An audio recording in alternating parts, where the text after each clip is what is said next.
નમસ્કાર, આપ જોઈ રહ્યા છો યુટીસી ન્યૂઝ. અમે આવી ગયા છે ભાયલીમાં અને ભાયલીમાં એક એવું ડેવલપમેન્ટ થયું છે કે જ્યાં વૃદ્ધો માટે ખાસ વ્યવસ્થા છે. અહીંયા જે સિનિયર સિટીઝન છે તે એકલા રહી શકે છે અને તેમને જે પણ સુવિધા જોઈતી હોય તેમના સ્વાસ્થ્યને લઈને, તેમના ખાવા પીવાથી લઈને, તેમની સુરક્ષાને લઈને આ તમામ વસ્તુ અહીંયા આગળ પ્રોવાઈડ કરવામાં આવે છે. એવરેસ્ટ ગ્રુપ તરફથી આ સાઇટ બનાવવામાં આવી છે. આ શું છે, કેવી રીતે વિચાર આવ્યો, અને આપણી સાથે છે ઉમેશભાઈ, જે એવરેસ્ટ ગ્રુપના મેનેજિંગ ડાયરેક્ટર પણ છે. ઉમેશભાઈ, તમારું સ્વાગત છે. અને આજે જે તમે ડિગ્નિટીની વાત કરી, એક અને આ બીજું જ્યાં આપણે આવી ગયા છે, આ ડિગ્નિટી નામ પહેલાં તો શું? ડિગ્નિટી નામ અમે જ્યારે ટ્રેનમાં પુણેથી બરોડા આવતા હતા ત્યારે અમારા કમિટી મેમ્બર અરુણાબેન લાખાણી, જેમનું આ સપનું હતું, એ મારી જોડે હતા અને અમે એક નામનું સર્ચ કરતા હતા. કારણ કે જનરલી અમે એવરેસ્ટ તરીકે કોઈ પણ જગ્યાએ કામ કરતા હોય તો જનરલી કોઈ એક એવરેસ્ટની જોડે પ્રિફિક્સ કે સફિક્સ જોડતા હોય, પણ અમારે એવું એક નામ, ભાવનાવાળું નામ જોડવાની ગણતરી હતી. તો ભાવના જોડે કયું નામ જોડી શકાય, તો એમાં અમારું છેલ્લે ફાઇનલ કન્ક્લુઝન આવ્યું ડિગ્નિટી. ડિગ્નિટી એટલે સ્વાભિમાન, સ્વાભિમાન સાથેની જિંદગી. વૃદ્ધાશ્રમમાં જનરલી તમારી જિંદગી એમ લાગે કે તમે કોઈકને નીચે જીવી રહ્યા છો. અહીંયા તમે સ્વાભિમાન સાથે જીવી રહ્યા છો એવું નામની સાથે જ તમને એક વાતાવરણ આપવામાં આવે છે. તો ડિગ્નિટી નામ અમારું કાયમને માટે વડીલોનું છે, વડીલો માટેનું છે. આ જિંદગીના ઉત્તરાર્ધે જે કહેવાય સ્વાભિમાન સાથેનું એ નામ છે. એટલે આ નામમાં ઘણા બધા ભાવો, ઘણી બધી લાગણીઓ જોડાયેલી છે. ઉમેશભાઈ, આપણે જ્યાં ઊભા છે, શરૂઆત તમે મને આ જરા બતાવશો કે શું શું છે અહીંયા? હવે જે વડીલો માટેની વાત કરી શકાય, એવરેસ્ટ ડિગ્નિટીમાં ડિગ્નિટી, કમ્ફર્ટ, કેર અને કંપની, આ અમારી એક ભાવનાઓ છે. એટલે ડિગ્નિટીની એક લાગણી, કમ્ફર્ટ એટલે અહીંની જે બધી સગવડતાઓનું કમ્ફર્ટ, કેર એટલે એ લોકોની વધારે આપણે સગવડતા અને સાચવી શકીએ એવી કેર લઈએ છીએ, અને કંપની એટલે લાઇક માઇન્ડેડ લોકોનું ગ્રુપ. તો અહીંયા કોઈ મોટી hi-fi facility, club, disco, theatre એવું કંઈ નથી. અહીંયા વડીલોને શું જોઈએ એ વસ્તુ છે. એમાં સૌથી મોટી વસ્તુ આજે લાઇબ્રેરી. આ લાઇબ્રેરી એટલે પુસ્તકોનું જ્ઞાન. આ તમામ બુકો અહીંયા જે આવેલી છે, આ તમામ ડોનેટ કરેલી બુકો છે. કોઈ પણ બુક અમે પરચેસ નથી કરેલી. આ તમામ ગ્રુપ બુકોની અંદર રાજમાતાએ પણ આપણને બુકો ડોનેટ કરેલી છે. અને અમારું એવું છે કે કોઈ પણ વ્યક્તિ બુક ડોનેટ કરવા માગતો હોય તો અમે હોશે એમની ઘરે જઈને બુક લઈ આવીએ છીએ અને તમામ બુકો અહીંયા રાખીએ છીએ, જેથી કરીને આ લોકો મેક્સિમમ ટાઈમ અહીંયા પસાર કરી શકે. વડીલગણને લગભગ આનો બહુ ખૂબ શોખ હોય છે, તો અમારામાં બધા ઇંગ્લિશ, ગુજરાતી, હિન્દી સાહિત્યનું બધું સમાવેશ કરેલો છે અને લોકો આનો ભરપૂર આનંદ લે છે. ઉમેશભાઈ, જ્યારે આપણે વાત વડીલોની કરીએ તો એક બાળકની જેમ એમની કાળજી લેવી પડે, કે જેમ આપણે નાના બાળકને લેતા હોઈએ. તો આ જ્યારે પ્રોજેક્ટ તમે વિચાર્યો ત્યારે તેમના સ્વાસ્થ્ય, સુરક્ષા, એમની ડિમાન્ડ, કેમ કે એ બાળક જેવા થોડું એમનો બિહેવિયર હોય છે, તો આ બધું કોઈ જગ્યાએથી તમે રિસર્ચ કે એને માટે કંઈ તૈયારીઓ કે આ બધું પછી કેવી રીતે થયું? ઘણું બધું અમે ટેકનિકલી અને ઇમોશનલી બી આ પ્રોજેક્ટ ચાલુ કરતાં પહેલાં સર્ચ કરેલું અને અમુક માઇન્ડસેટ્સ નક્કી કરેલા કે જો વડીલોની સેવા કરવી હોય ને તો માથા ઉપર બરફ મૂકીને કામ કરવાનું. કારણ કે વડીલોના સ્વભાવ ઘણીવાર તીખા હોય, એમની અમુક લાગણીઓ, અમુક એમની વસ્તુ, ભાવનાઓને સમજવી પડે અને ઘણી વસ્તુ આપણાથી સંતોષાય નહીં તો એને પ્રોપર જવાબ આપવો પડે. અહીંયા કોઈ એવું વાતાવરણ નથી કે માનો કે કોઈ બિલ્ડર તરીકે અમે કોઈ વસ્તુ એમને સંતોષી ના શક્યા હોય તો એનો જવાબ એમને રૂડલી મળે. અહીંયા એને પ્રોપર જવાબ મળે છે. આ ગેમ ઝોનનું આયોજન કરેલું છે. અહીંયા લોકો સરસ કેરમ રમતા હોય છે, ટીટી રમતા હોય છે, તાશ રમતા હોય છે. આ એક સરસ ટાઈમપાસ કરવા માટેનું, વડીલો માટેનું એક બીજું એક સ્થળ છે કે જ્યાં લોકો પોતાનો રમતગમતનો સમય બી કાઢી શકતા હોય છે. અહીંયા કોઈ બીજી હેવી ગેમ્સ નહીં, પણ આ વડીલોને ટાઈમપાસ કરી શકાય એ રીતની સરસ ગેમ છે અને આનંદ પ્રમોદ કરે છે. એટલે આ રમત ગમત માટેની વ્યવસ્થા છે, માટેનો વિસ્તાર છે. બીજું ઉમેશભાઈ, જે તમે લાઇબ્રેરી બતાવી, રમત બતાવી, તો સૌથી તમને કોઈ મુશ્કેલ પડી હોય કઈ વસ્તુમાં, કે આ કરવામાં થોડું રિસર્ચ પણ વધારે થઈ ગયું? અમારે સૌથી વધારે અહીંયા 24 કલાક એક મેનેજર, 24 કલાક નર્સ, આ અમારી એક બેઝિક સગવડતા છે. આના માટે અમારે પ્રોપર દિલથી કામ આ આપણે કેન્ટીન છે. આ આપણી કેન્ટીન છે અને આ બી અમારું એક હાર્ટ ઓફ ધ સ્કીમ કહી શકાય, કારણ કે જમવાનું અન્ન સારું તો મન સારું એવી વાત છે. તો તમે જોઈ શકો છો અહીંયા સરસ અમારા કેન્ટીનની અંદરના નોટિસ બોર્ડ પર આજના બધા મેનૂઝ, એક વીકના બધા મેનૂઝ, એટલે રોજે રોજનું મેનુ, રોજે રોજનું મેનુ ના હોય, એક વીકનું આખું મેનુ અહીંયા લખાયેલું હોય તો લોકોને ખબર પડે આજે શું મળશે, કાલે શું મળશે. પણ આ તમામ વસ્તુ એકદમ શુદ્ધ, સાત્વિક અને ઘર જેવું જમવાનું. આ એરિયાનું નામ રાખેલું છે અમે કોમ્યુનિટી કિચન. આ કોઈ રેસ્ટોરન્ટ બી નથી, આ કોઈ કાફે બી નથી, આ કોમ્યુનિટી કિચન છે. તમે ઘરે જેવું જમવાનું બનાવી શકો એવું અહીંયા જમવાનું બને છે ને એવું લોકોને પીરસે છે. પણ જે વડીલોની જમવાની વાત કરીએ તો અત્યારે તો જોઈએ કે જમવાનું એટલે અત્યારે તૈયારી નથી થઈ, 12-12 વાગે જેમ તમે કહો છો કે બિલકુલ ઘર જેવું, કેમ કે હું ફરી એ જ વાત પર આવી જાઉં છું કે જ્યારે તમે 100 વડીલો કે 200 વડીલો હોય તો એવી પણ ચર્ચા હોય કે કોઈ આ ના ખાતું હોય, કોઈને આ સૂટ ના થતું હોય, તો એ બધાની કાળજી પછી કેવી રીતે લેવાની? કાળજી લઈ શકાય. અહીંયા પહેલેથી કહેવાનું રહેતું હોય છે કે ભાઈ તમારે કઈ ટાઈપનું જમવું છે. કોઈ જૈન લોકો હોય તો એમના માટે એવું મળી જાય, કોઈ તીખું ના ખાતું હોય તો એમના માટે એવું મળી જાય, કોઈ મોરું ખાતા હોય તો એમના માટે એવું મળી જાય. બધી જાતની કાળજી લેવાતી હોય છે. એટલે મેન ટુ મેન માર્કિંગ છે. યસ, એક વ્યક્તિની પૂરેપૂરી લાગણીને સંતોષી શકાય એ રીતની જરૂરિયાત અહીંયા ઊભી કરેલી છે. આ અમારો બીજો એક વિસ્તાર જ્યાં 24 કલાક અમારી પાસે નર્સ અને ડૉક્ટર, અમારા 24/7 અહીંયા નર્સ અવેલેબલ હોય છે, રાતના બી અવેલેબલ હોય છે અને અહીંયા વિઝિટિંગ્સમાં ડૉક્ટર્સ બી આવતા હોય છે. વિઝિટિંગમાં ડૉક્ટર્સ આવવાથી એવું થઈ શકે કે લોકોને કોઈ પણ જાતનું ઓપીડી કરાવડાવવું છે તો એ અહીંયા જ કરાવી શકે. પછી એને વધારે તકલીફ હોય અને વધારે આગળ ટ્રીટમેન્ટ લેવાની હોય તો BAPSમાં અમારું ટાઈઅપ છે. BAPSના અહીંયા કેમ્પ્સ બી થતા હોય છે હોસ્પિટલ્સના, અને બીજી હોસ્પિટલના બી કેમ્પ્સ થતા હોય છે.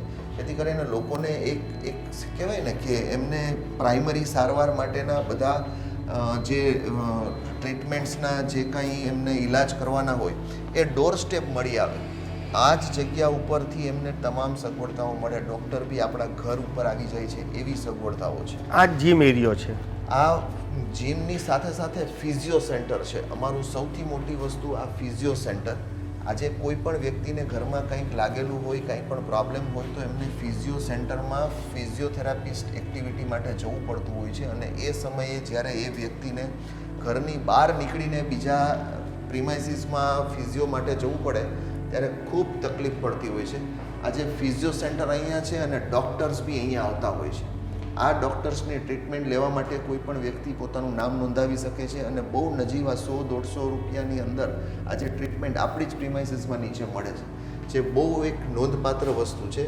આજે તમારા ઘરમાં કોઈને લાગેલું હોય, પગમાં કંઈ લાગેલું હોય અને જ્યારે એક્સરસાઇઝ કરવા માટે બીજાને ત્યાં જવું પડે ત્યારે તમારે ખૂબ મોટી તકલીફ પડતી હોય છે. એ બધું આપણા ડોર સ્ટેપ પર છે. જીમ પણ છે. ઉમેશભાઈ, જે લોકો ઘરમાં રહી રહ્યા છે અત્યારે, એમને માનો કે કોઈ ઇમરજન્સી આવી તો સ્વાભાવિક છે કે આપણા ત્યાં એક સિસ્ટમ છે કે બેલ વગાડો એટલે તો રિસ્પોન્સ ટાઈમ કેટલો છે? કેમ કે કોઈ રિસ્પોન્સ ટાઈમ રાત્રે અથવા દિવસે ગમે ત્યારે મારો એક વ્યક્તિ 24 કલાક હોય અહીંયા અવેલેબલ. એટલે તમારે જ્યારે કોઈ પણ વ્યક્તિને કંઈ તકલીફ પડે છે સો વિધિન 15 મિનિટ્સ અમારી એમ્બ્યુલન્સ બી BAPSમાંથી અહીંયા પહોંચી જાય છે. અમારી ટીમ બી પ્રાઇમરી જે કાંઈ ટ્રીટમેન્ટ્સ આપવાની હોય એમને આપી દે છે અને ત્યાં સુધીમાં અમારા હોસ્પિટલમાં ઇન્ફોર્મ બી થઈ ગયેલું હોય છે. એટલે અહીંથી ત્યાં અમને લઈ જવામાં આવે છે.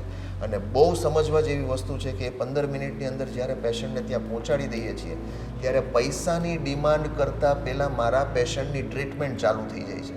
એમના દીકરા દીકરી જે અહીંયા હાજર નથી એ લોકોને જાણ પછી કરવામાં આવે છે અને પહેલાં એમની ટ્રીટમેન્ટ ચાલુ થઈ જાય છે. આ બહુ સમજવા જેવી વાત છે, કારણ કે જ્યારે કોઈ કોમર્શિયલ હોસ્પિટલમાં આપણે જઈએ ત્યારે પૈસા ના ભરો ત્યાં સુધી તમારું ટ્રીટમેન્ટ ન થતું હોય. એ વસ્તુની સગવડતા અમે અહીંયા ઊભી કરેલી છે કે પહેલાં એમની ટ્રીટમેન્ટ ચાલુ થઈ જશે, પછી એમના સબઓર્ડિનેટને ઇન્ફોર્મ કરવામાં આવશે અને પછી પૈસાની માગણી કરવામાં.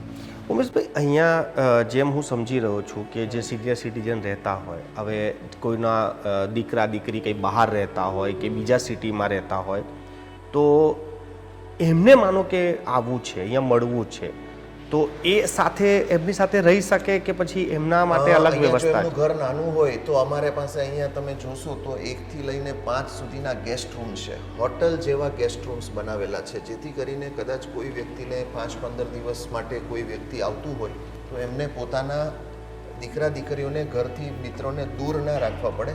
અહીંયા નીચે જ ગેસ્ટ રૂમમાં એમનો સમાવેશ થઈ શકે અને બહુ નજીવા ચાર્જ છે. લગભગ અમે અહીંયા 800થી 900 રૂપિયા લઈએ છીએ એક નાઇટના, જે હોટલના સરખામણીમાં ખૂબ નીચા છે અને ઘરની નીચે જ છે.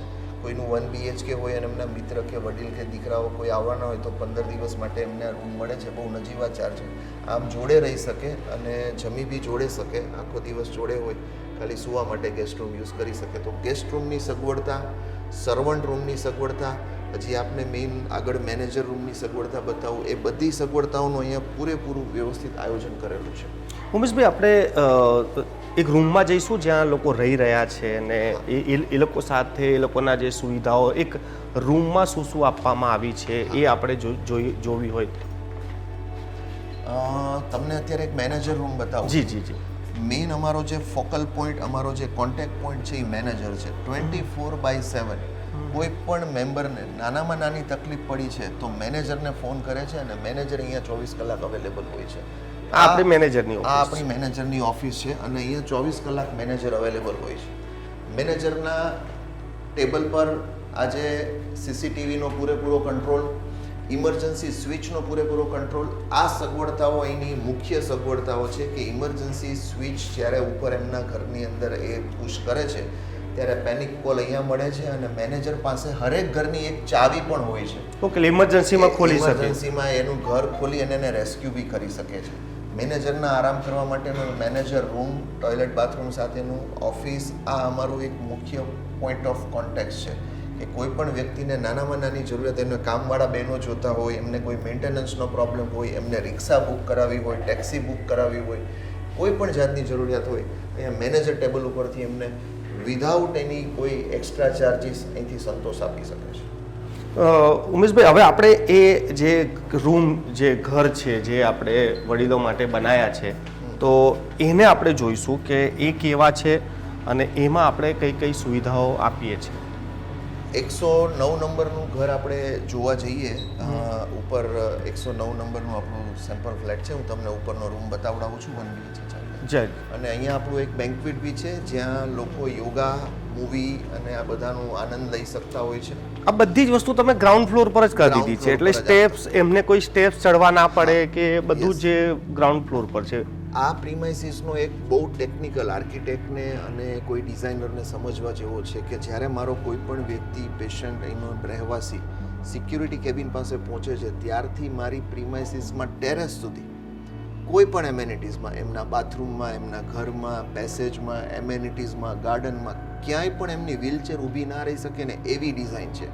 આ ડિઝાઇન કોઈ એવી નાની વાત નથી. તમે કોઈ પણ 5 સ્ટાર હોટલમાં જાઓ તો બી તમારે કદાચ ક્યાંક 4 ઇંચનું પગથિયું ચડવું પડે.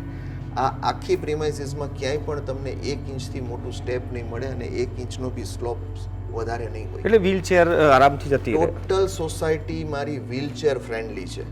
અહીંયા બેન્ક્વેટ બનાવેલું છે, મૂવી થિયેટર માટે સ્ક્રીન ને બધું, પ્રોજેક્ટર ને એવું આપેલું છે. અહીંયા યોગા થતા હોય છે, ગેધરિંગ્સ થતા હોય છે, પાર્ટી થતી હોય છે, આ લોકોનું બર્થડે સેલિબ્રેશન્સ થતા હોય છે. આ એમના માટેનું એક બેન્ક્વેટ છે.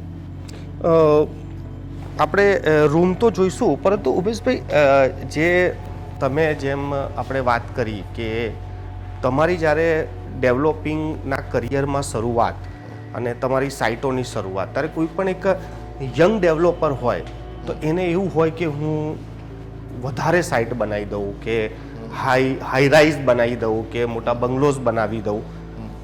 એ સમયે તમે આ એક સેવાનું લગતું કામ, આ પછી એવું ડિસ્કશન થયેલી મિત્રોમાં કે ઘરમાં કે આ આપણું કામ આ નથી, ખરેખર આપણે કોઈ NGO નથી, આપણે ડેવલપર છે, એવું ઘણી વખત અમારા પાર્ટનર ગ્રુપમાં, મિત્ર ગ્રુપમાં થયું હોય છે કે આપણે કોઈ સેવાનું ચેરિટેબલ ટ્રસ્ટ નથી ચલાવતા, તો આપણે એવું ખાલી સેવા કરશું તો આપણું કામ નહીં બને. પણ મારું બી એવી રીતનું બેલેન્સ કરેલું જ છે કે એવરેસ્ટ ડિગ્નિટીનો એક પ્રોજેક્ટ મારો કાયમને માટે ચાલુ રહે છે. જોડે જોડે મારું કોમર્શિયલ, મારું બિઝનેસ છે કહેવાય, એ બી વસ્તુ મારી ચાલુ હોય છે. એટલે આજે મારા બીજા કમર્શિયલ પ્રોજેક્ટ્સ બી છે, રેસિડેન્શિયલ ને બધા. આ આપણું આ મારું 1 BHK છે. 1 BHK અમારા સિનિયર સિટીઝન માટેનું 1 BHK એટલે હોટ કેક પ્રોડક્ટ. એક રૂમની અંદર એક સરસ એટેચ બાથરૂમ આપેલું છે.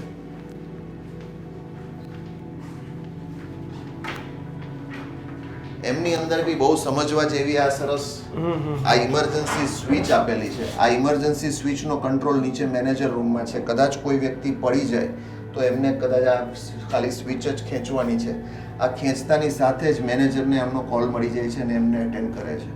આવો જ એક સ્વિચનો પોઈન્ટ અમે ત્યાં અહીંયા બેડરૂમની બાજુમાં આપેલો છે કે રાત્રે બી કદાચ એમને જરૂર પડે તો એ રાત્રે બી રેડ કલરની સ્વિચ દબાવે તો નર્સ એમને અટેન્ડ કરે છે. આ એ જ હું શરૂઆતમાં બી આપણે આ ચર્ચા હતી કે સિક્યુરિટી અને સ્વાસ્થ્ય. સિક્યુરિટી માટે આજે તમે જે વસ્તુ મને બતાવી આ એક રિસર્ચનો વિષય થઈ જાય છે. તો ક્યાં આવું તમે જોયું હતું, સાંભળ્યું હતું?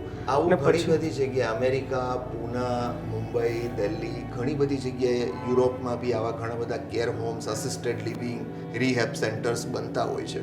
એટલે એનું અમે બધું સ્ટડી કરી અને એક આખું ડિગ્નિટી બનાવ્યું જેની અંદર બહુ નાની નાની વસ્તુ આર્કિટેક્ટને બી અમારે સર્વ કરવી પડે. આજે આ 1 BHK છે તો માર્કેટમાં 1 BHK એટલે બહુ કોમ્પેક્ટ કહેવાય, પણ મારો 1 BHK બી તમે જોશો તો સાઈડમાં એક કદાચ મેડિકલ બેડ બી રાખવો હોય તો રાખી શકે, કારણ કે આ ઉંમરના લોકોને ગમે ત્યારે એની સગવડતાની જરૂર પડે. મારા દરવાજાની સાઇઝો તમે જોશો તો ઇઝીલી સ્ટ્રેચર અંદર આવી શકે, બાથરૂમની અંદર વ્હીલચેર જઈ શકે, બધી જગ્યાએ સપોર્ટિંગ રોડ્સ આપેલા હોય. આ રીતની બધી નાની નાની બાબતોનું આમાં ધ્યાન રાખેલું છે જે કદાચ બીજા રૂટીન ફ્લેટ્સમાં ના હોય. તો ઉમેશભાઈ, આ કિચન એ લોકોનું કેન્ટીન છે, તો પછી આ કિચન કોન્સેપ્ટ? કિચન એટલે આપણે જો બધા લોકોને એવું ફિક્સ નહીં કે ભાઈ એમને નીચે જ જમવા જવાનું છે. 1 BHK નું ઘર છે, કિચન, સિંક, આરો બધું આપેલું જ છે. પોતે જાતે બનાવવા માંગતા હોય તો બનાવી જ શકે છે, પણ અહીંયા રહેતા મોટા ભાગના લોકો 80% લોકો નીચે જમવા જતા હોય છે. છતાંય વન્સ ઇન અ વાઇલ ક્યારેક ચા પાણી નાસ્તો કરવો હોય અથવા તો પોતાની રીતે કંઈક બનાવવું હોય તો પોતે બી ઘરે બનાવી શકે છે. એવું અહીંયા કોઈ ફિક્સ બંધારણ નથી કે એમને નીચે જ જમવું. આ રીતની એક ઘર બનાવીને આપણે આપીએ છીએ તો એની અંદરનું જે આ કિચન છે એ બી એનો એક પાર્ટ જ છે. પોતે જાતે બનાવી શકે અને ન બનાવવું હોય તો નીચે જઈ શકે. ઉમેશભાઈ, આપણે જે ડિગ્નિટી 1, 2 અને હવે તમે 3 અને તમે ચરોતરની બી વાત કરી, તો આ 1 BHK છે, તો આવા આપણે કયા કયા સેગમેન્ટો છે? 1 બેડ, 2 બેડ, 2.5 બેડ, 3 બેડ આવા અમારા મેક્સિમમ ફ્લેટ્સ અમે બનાવીએ છીએ. 1 બેડ બી અમારો નાનામાં નાનો હોય તો બી એની કોસ્ટ વધારે હોય, કારણ કે અમારો એરિયા ઘણો મોટો હોય. એટેચ બાથરૂમ આપવાનું, રૂમ મોટો આપવાનો, બાલ્કની આપવાની, એની જોડે જોડે એક પાવડર ટોયલેટ આપવાનું, વોશ એરિયા, કિચન, બધું ડાઇનિંગ, પ્રોપર સિટિંગ, આ બધું અમારે આપવાનું. એટલે અમારા એરિયાની જે ગણતરીઓ હોય છે જનરલ બિલ્ડરના કેલ્ક્યુલેશન્સ કરતાં અલગ હોય છે. મારું 1 BHK કદાચ માર્કેટના 2 BHKના સમકક્ષ હોય છે. મારું 2 BHK બી ઘણું મોટું હોય છે જે માર્કેટમાં 3 BHK મળતું હોય છે. તો મારા સ્પેસિફિકેશન્સમાં મારા 1 બેડ, 2 બેડ અને મેક્સિમમ 3 બેડ સુધીના છે. મારે ત્યાં કોઈ મોટું કરોડો રૂપિયાનું ઘર નથી બનતું. મારે ત્યાં બહુ નોમિનલ સાઇઝના મકાન બનાવીએ છીએ અને એની અંદર બી અમે એક મેન્ટેનન્સ ડિપોઝિટ લઈએ છીએ જે જનરલી બીજા બિલ્ડર્સના બીજા ઘરના જે ડિપોઝિટ્સ હોય એના કરતાં વધારે હોય, કારણ કે અમારે અહીંયા 24 કલાક જે સ્ટાફ રાખવાનો એના બધા રિકરિંગ એક્સપેન્સ માટે અમે ડિપોઝિટ ડે 1થી વધારે લઈએ છીએ, જેથી કરીને મને મંથલી ઇન્કમ સામે એક્સપેન્સ સેટ થઈ જાય. ઉમેશભાઈ, હું બિઝનેસની જ વાત કરું પ્યોરલી, તો આ જે તમે શરૂ કર્યું તો આ તો એક નવતર પ્રયોગ જ હતો, પરંતુ રિસ્પોન્સ વાઇઝ અને ગ્લોબલી માર્કેટ વાઇઝ, કેમ કે કહેવાય છે કે ગુજરાતમાં ખાસ કરીને આપણું જે મધ્ય ગુજરાત છે તો એમાં આણંદ છે, ભરૂચ છે, આ બંને એવા સેન્ટરો છે કે જ્યાં NRI લોકો ખૂબ મોટી સંખ્યામાં બહાર છે અને એવામાં જે એમના માતા પિતા હોય તે એકલા અહીંયા રહેતા હોય છે. તો ગ્લોબલી બિઝનેસ તરીકે આ પછી તમને કેવું લાગ્યું? જ્યારે શરૂઆત કરી ત્યારે તો એક નવો અખતરો હતો, પરંતુ હવે એક બિઝનેસ વાઇઝ કેવું લાગે? બિઝનેસની અંદર અહીંયા મેક્સિમમ NRI અને રિટાયર્ડ લોકો જ હોય છે. એટલે આજે અમે મુંબઈમાં બી અમારી ઓફિસ ચાલુ કરી, કારણ કે મુંબઈથી બી ઘણા બધા ગ્રાહકો અહીંયા સેટ થાય છે. મુંબઈની ભીડભાડમાં આજે સિનિયર લોકો, રિટાયર્ડ લોકો માટેની લાઈફ નથી.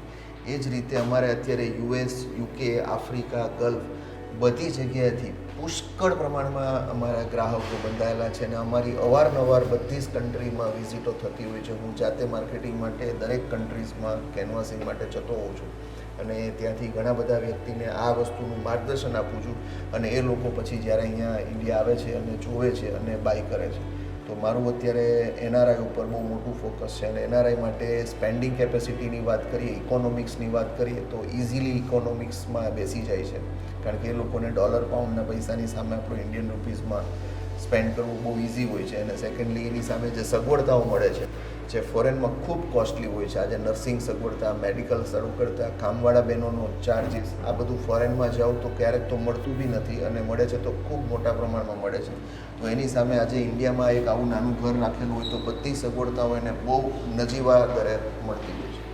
ઉમેશભાઈ, જે રીતે આ તમે આખી જે આપણે ચર્ચા કરી કે આ એક આવી સાઇટ છે અને તમે જેમ કહો છો કે બહારના દેશોમાં પણ આની ખૂબ ડિમાન્ડ છે.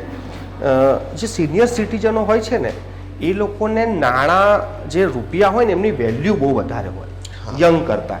એ લોકો બહુ જ વિચારે એમનું કેમ કે જીવનભરની જે એમની જે જમા પૂંજી હોય તો પહેલાં એવું કલ્ચર હોય કે ભાઈ પૈસા છે તો આપણે ફિક્સ કરી દઈએ, એફડી કરી દઈએ અને એમાંથી પેન્શન કે એમાંથી જે વ્યાજ હોય એમાંથી આપણું ઘર ગુજરાન ચાલે. હવે એ લોકો જો નાણાં રિયલ એસ્ટેટમાં રોકાણ કરી દે તો રિટર્ન વાઇઝ કેવું, એટલે એ લોકોની સિક્યુરિટી કે કાલોટીને એવું થશે આવું થશે, કેમ કે એ લોકો બહુ વિચારે. એવું જનરલી હવેના મેં તમને વાત કરી શરૂઆતમાં કે રેરાના હિસાબથી હવે એવો કોઈ પ્રોબ્લેમ નથી, પણ છતાંય જો એનઆરઆઈ પોતે પોતાના પૈસા ઇન્વેસ્ટ કરવા માંગતા હોય તો એનઆરઆઈ લોકોને અમુક ફેમાના નિયમ પ્રમાણે જે કાંઈ ટ્રાન્સફર પૈસા કરવાના હોય એ એના રૂલ્સ રેગ્યુલેશન્સની અંદર ટ્રાન્સફર કરી શકે, અને ટ્રાન્સફર કર્યા પછી અહીંયા જો ઇન્વેસ્ટમેન્ટ કરે તો ચોક્કસપણે એમને ખૂબ સારો લાભ મળે છે. ફોરેનના કન્ટ્રીઝમાં અત્યારે અમુક ગલ્ફમાં અત્યારે ઇન્વેસ્ટ કર્યા પછી ઘણી વખત એવું થતું હોય છે કે પૈસા ડૂબી જતા હોય છે. અહીંયા પૈસા ડૂબવાનો કોઈ સ્કોપ જ નથી, કારણ કે ભારતનું અત્યારે જોવા જઈએ તો ઇન્ફ્રાસ્ટ્રક્ચરનો ગ્રોથ ખૂબ મોટા પ્રમાણમાં વધી રહ્યો છે. તો કોઈ પણ જગ્યાએ શરૂઆતની સ્કીમમાં તમે જો રોકાણ કરો તો તમને ચોક્કસ એનું વળતર મળે, અને એનઆરઆઈ માટે તો કોઈ સવાલ જ નથી. ઉમેશભાઈ, આપણે જે ભારતીય કલ્ચર છે એમાં યંગસ્ટર અત્યારનો જમાનો થોડોક ડેવલપ છે, પણ અત્યારે બી આપણી એક સોચ એવી છે કે મારી જમીન હોવી જોઈએ, મારું ઘર હોવું જોઈએ. ફ્લેટ તરફ આજે પણ એક વર્ગ છે જે ફ્લેટ વિચારે એટલે કે મારું ઘર, મારી જમીન. તો તમે જ્યારે ફ્લેટ્સ માટે કન્વિન્સ કરો તો શું યુએસપી હોય છે ફ્લેટમાં અને પેલામાં? હું આ જ વસ્તુ માટે ચરોતરમાં ખૂબ મહેનત કરી રહ્યો છું અત્યારે, અને ચરોતરનો તમે કદાચ માહોલ જોયો હશે તો ચરોતરમાં અત્યારે લોકોને બંગલાના કન્સેપ્ટ ઉપર બહુ ફોકસ હોય છે. હું ચરોતરમાં બધા લોકોને કહેતો આવું છું કે બંગલો કન્સેપ્ટ સિનિયર સિટીઝન માટે ફિટ ના થાય, કારણ કે બંગલો કરો ત્યારે તમારે ગાર્ડન, હાઉસકીપિંગ, આ તે બધી વસ્તુનો ખૂબ મોટા પ્રમાણમાં મેન્ટેન કરવું પડતું હોય છે. આ મેન્ટેન કરવા માટે તમારે મોટી કોસ્ટ લાગતી હોય છે, અને સિનિયર સિટીઝન માટે આ કરવું એટલે એક મહા મુશ્કેલી હોય છે. એટલે બધાને મારે સમજાવવું પડે છે કે જ્યારે સિનિયર સિટીઝનના ફ્લેટની વાત કરીએ ત્યારે બંગલો કરી શકાય, પણ બહુ મોટો મેન્ટેનન્સ એક્સપેન્સ અને ખર્ચ લાગતો હોય છે, રિકરિંગ ખર્ચ. એટલે અપાર્ટમેન્ટ બહુ ઇઝી પડે, સારું પડે, વધારે પડતા લોકો એકબીજાને હળી મળી શકે, એક પેસેજ ઉપર ઘણા બધા લોકો હોય એટલે એકબીજાને હળી મળી શકે. અપાર્ટમેન્ટ સ્ટાઇલ છે, મેન્ટેનન્સનો કોઈ હેડેક નહીં, બધો ખર્ચો કોમનમાં જતો રહે. એટલે આ રીતનું એક જો સગવડતાનું આયોજન કરીએ સિનિયર સિટીઝન માટે તો apartment style is one of the best. Security wise પણ બંગલાને સિક્યુરિટી વાઇઝ બી બહુ સારું પડે, કારણ કે બંગલાઓમાં તમે જોતા હશો આજકાલ ઘણા બધા બનાવો બનતા હોય છે, તો એ બનાવોની ગુંજાઈશ અહીંયા ઓછી રહેતી હોય છે. ચોરી, સિક્યુરિટી, લૂંટફાટ, એ બધી વસ્તુનું અહીંયા ખૂબ મોટા પ્રમાણમાં 99% રોકી શકાય છે. કામવાળા બહેનો બી અમારા ઓથોરાઇઝ વ્યક્તિ હોય છે, એટલે એમાં બી કોઈ પ્રશ્ન નથી.